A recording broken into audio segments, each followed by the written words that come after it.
Hora de falar do Flamengo, que joga contra o Bahia amanhã. O jogo vai ser em Salvador, direto do Ninho do Urubu. Kiko Menezes tem as informações. Estamos falando do líder, Kiko Menezes.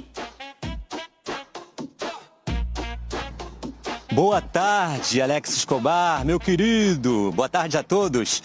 Olha, o Cruzeiro é uma das equipes mais fortes do Brasileirão. Ocupa a terceira colocação na tabela. E o Flamengo viu o empate na quinta-feira contra a equipe mineira no Maracanã com frustração. E mais, vê o Palmeiras, segundo colocado na tabela, se aproximando perigosamente. Agora são apenas 3 pontos de diferença para o líder.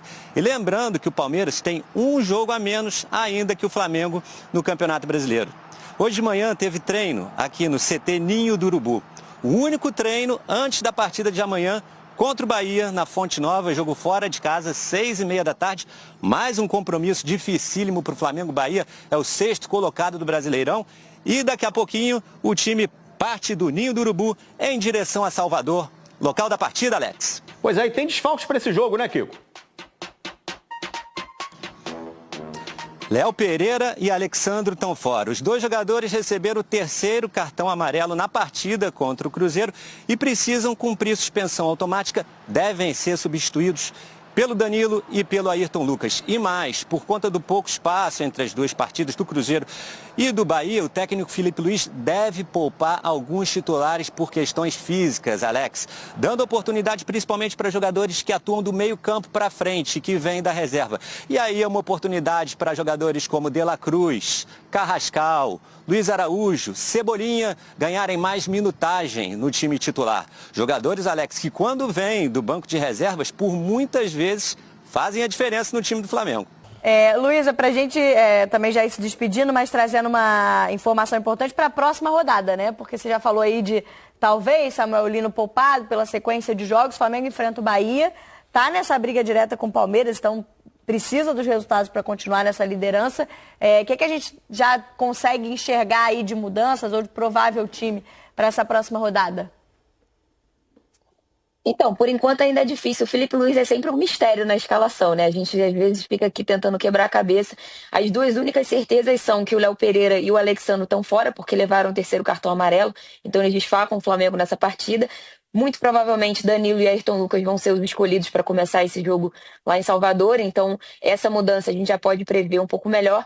Mas do meio para frente, é bem provável que o Felipe faça uma alteração ou outra. Acredito que mais num volume parecido com o que foi contra o Corinthians, porque contra o Vasco ele mudou 6 jogadores, né? Foi mais da metade do time, mas contra o Corinthians foram 4, se eu não me engano. Então acho que vai ser mais por esse caminho aí, até porque depois tem uma data FIFA, então os jogadores vão poder ter um descanso maior, uma tranquilidade maior para trabalhar. Inclusive, bom lembrar que depois da data FIFA o Flamengo espera ter o Eric Pulgar de volta, né? Uma peça importante aí que está fazendo falta durante esse período. Claro que o Saul se consolidou ali nessa posição, mas são jogadores com características diferentes e acredito que quando o Pulgar voltar, a briga por essa vaga vai ficar forte. Então, isso depois da data FIFA. Agora, antes, para essa partida contra o Bahia, o Felipe vai ter essas duas mudanças na defesa. E aí, do meio para frente, pode variar. O De La Cruz, por exemplo, pode receber uma oportunidade também. Não vem jogando nos últimos jogos, mas, de repente, nessa partida ele pode ser utilizado. Ali no meio, né, na frente, na verdade, o Plata, a gente sempre vai ficar nessa dúvida de quem vai jogar. O Flamengo ainda treina amanhã antes de viajar para Salvador, então a gente talvez tenha mais informações nesse sentido. Mas é possível projetar pelo menos 2 mudanças, o Ayrton Lucas e o Danilo. Agora, do meio para frente, né? O Felipe só confirma essa escalação na pré-eleição, então é sempre um exercício aqui de imaginação. Mas talvez o Carrascal possa receber mais minutos, ele foi bem ontem de novo, né? Então é um jogador que vem ganhando espaço. O próprio Luiz Araújo, que não vem sendo tão utilizado assim, acabou perdendo um pouco também, mas fez gol no último jogo contra o Corinthians, talvez possa ganhar essa oportunidade. O Plata está sentindo um pouco do cansaço também, pode ser que ele fique fora nessa partida justamente por isso, né? Para ter esse equilíbrio físico entre todos. Talvez o Pedro, né? Pode ser um jogador que pode voltar a ganhar minutos aí por conta da característica do jogo. Então, do meio para frente podem haver outras mudanças, mas o que é certo é que na defesa o Léo Pereira e o Alexandro estão fora do jogo.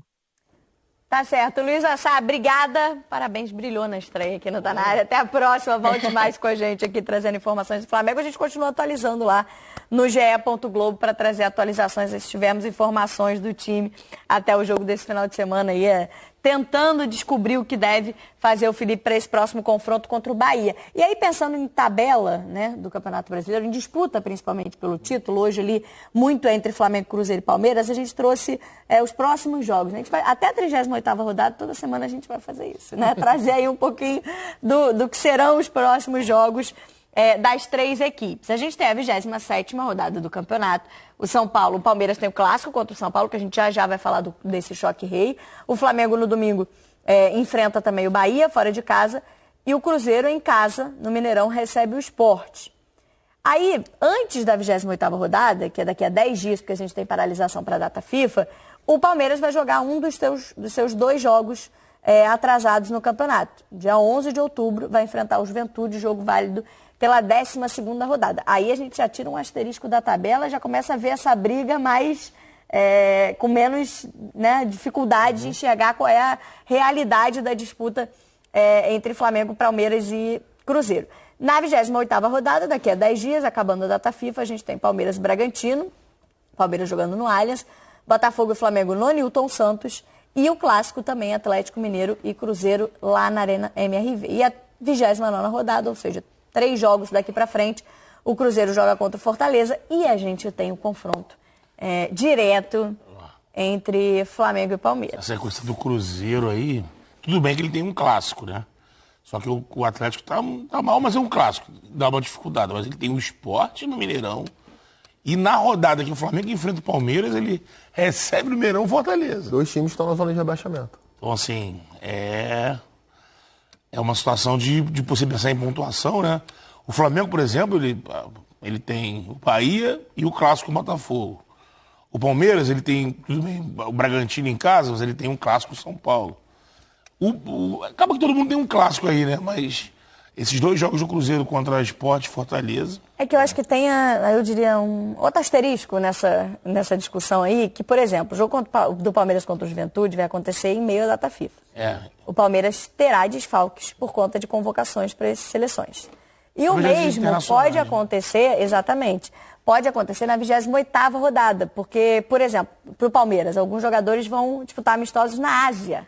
Os que estão com o Brasil... E aí... O Paraguai também, o Paraguai vai viajar. Então, o Paraguai acho que é o Paraguai que tem amistosos na Ásia, se não me engano. Joga contra Japão e Coreia também. Então, o Uruguai também tem seleção brasileira, vai jogar, né, contra Japão e Coreia do Sul, enfim. E aí você tem que pensar num retorno de muitas horas para o Brasil. O Palmeiras não teve ninguém, né? Não, para a seleção brasileira a gente só teve Paraguai. o Fabrício Bruno. O Cruzeiro tem uma Palmeiras perda. tem o Gustavo Gomes e o Ramon Sousa, né? O Gustavo Gomes é o titular. Mas você tem, só para jogadores de futebol brasileiro, o Hugo Souza e o Vitinho também estão convocados, mas você tem o Fabrício Bruno do Cruzeiro. E aí você tem a possibilidade, na 28ª rodada, os jogadores não voltarem a tempo de serem titulares, por exemplo. É uma a gente está falando dessa longa. viagem longa e pensando que a data FIFA acaba num dia e já retoma o calendário no dia seguinte. Aliás, vai continuar ano que vem do mesmo jeito. Isso aí Isso não não vai mudou, ser resolvido né? ano que vem. Mesmo com o brasileiro esticado. Não vai resolver. O segundo jogo da data FIFA vai continuar sendo um dia antes, 2 dias antes dos jogos de Campeonato Brasileiro, enfim, Copa do Brasil, que vai pela frente. É uma sequência, que eu tava falando pro Coutinho fora do ar, que pode decidir o campeonato, sabe? A gente pode ver ali Palmeiras e Flamengo disparando. Você está prometendo aí com 10 rodadas decidir o campeonato, 10 rodadas de antecedência vai decidir o campeonato. Eu acho que, não, Eu acho que ela pode botar o Cruzeiro mais forte na briga, Betão. Cruzeiro Eu acho que também. decidir eu não sei, mas Vamos dizer, se o Palmeiras ou o Flamengo ganhar todos os jogos, tem um confronto direto no meio. Assim, Mas só vai decidir na 38ª. Pois é, porque assim, olha só. Se tiverem ganhando Cruzeiro. todos. Vamos pensar aqui o Cruzeiro nos 3 jogos. Em casa Sport e em casa Fortaleza. Qual é a tendência? Obrigação de 6 pontos. A tendência é essa. Pode não acontecer, mas a tendência é essa. Aí pega o Galo fora de casa, é um clássico, enfim, pode acontecer tudo. Mas vamos contar com 6 pontos. Acho que tem vencido na casa do Galo. Tem mais vitórias do que derrotas. O retrospecto. do Cruzeiro jogando na Arena MRV, não é verdade? Tem mais vitórias que derrotas, desde que a Arena foi inaugurada, inclusive. Aí a gente tá vendo na tela aí, Flamengo. Flamengo tem uma situação com o Bahia que pode ser favorável ao Flamengo. A quantidade de desfalques que o Bahia tem. E o Rogério nunca venceu o Flamengo. Nunca venceu o Flamengo. O Flamengo, inclusive, quando tem ido jogar contra o Bahia na Fonte Nova recentemente, tem conseguido bons resultados. Verdade. Aí tem Botafogo fora de casa, que é um jogo complicadíssimo. Complicado. A gente não sabe E o Palmeiras. Flamengo e Palmeiras, um vai tirar ponto do outro. Ou os dois vão perder ponto no jogo, se for empate. Então, assim, o Cruzeiro tem uma situação que nesse cenário, pelo número menor de jogos em relação ao Palmeiras, pelo nível dos adversários que vai enfrentar dentro de casa, pelo retrospecto favorável na casa do seu maior rival, que é uma grande oportunidade para reduzir essa vantagem. Como o Cruzeiro tem 2 jogos a mais, eu não sei se ele dispara, ele vai conseguir ser líder, por exemplo. É que eu acho que o Palmeiras, por exemplo, que tem 2 jogos a menos, se ele ganha tudo e ganha esses jogos, ele pode... E o Flamengo tem 1 jogo a menos, o Cruzeiro também, se ele ganha o confronto direto, ganha esses outros jogos, ele pode colocar uma frente, eu digo. Sim. É decidir o melhor que é botar uma frente, Claro. né? Tô brincando, tô provocando, mas entendi que são rodadas decisivas, de fato, pensando nessa briga Amigo, entre os três. o outro jogo do Palmeiras, eu acho que é fora contra o Santos, né? Vai ser no início de novembro, e o do Flamengo é contra o Sport fora de casa, com uma grande chance de jogo acontecer na Arena Pernambuco. O Sport está pensando em mandar esse jogo lá. Dia 1º de novembro, 2 de novembro, por ali. E aí a gente teria equiparados, né, todos os jogos para Flamengo, Palmeiras e Cruzeiro, pensando aí nos jogos atrasados que ainda não foram disputados. Falando um pouquinho desse Palmeiras também, que chega de uma